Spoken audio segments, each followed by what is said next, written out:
রাস্তায় বেরিয়ে আমার মুখটা বাংলার পাঁচের মতো হয়ে থাকে, সেটা বড় কথা না। বড় কথা হচ্ছে আমি কোথায় যাচ্ছি, আমার সাথে কে আছে। আমার সাথে আছে পল্লবী। তবে আজকে কি? সরস্বতী পুজো। তো আজকে মানুষজন কি করে?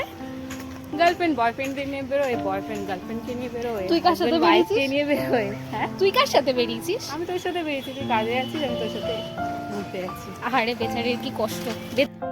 খুনসুটি মজা করতে করতে কাপলসদের রাস্তা দিয়ে দেখতে দেখতে শেষ পর্যন্ত পৌঁছে গেছিলাম আমি আমার গন্তব্যস্থলে। সাথে ছিল পল্লবী। কিন্তু সেখানে গিয়ে দেখি ব্রাইডের এখনও কিছুই হয়নি, ব্রাইডের অনেক রিচুয়ালস বাকি আছে, ব্রাইড মেকআপ করতে বসেইনি।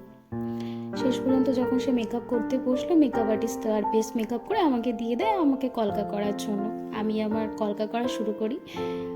আমার ব্রাইড এতটাই শান্ত ছিল যে বলাই বাহুল্য। আপনারা দেখতেই পারছেন যে সে এরকমভাবে কন্টিনিউয়াসলি বকবকই করে গেছে আমাদের সাথে। তবে হ্যাঁ, সে ছিল খুবই মিশুকে।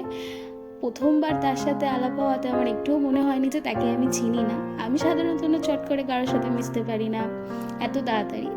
সে খুব তাড়াতাড়ি মিশে গেছিলো। কলকাটি কেমন হয়েছে জানিও, তার তো খুব পছন্দ হয়েছে। ভালো লাগলে লাইক কমেন্ট শেয়ার করে দিও।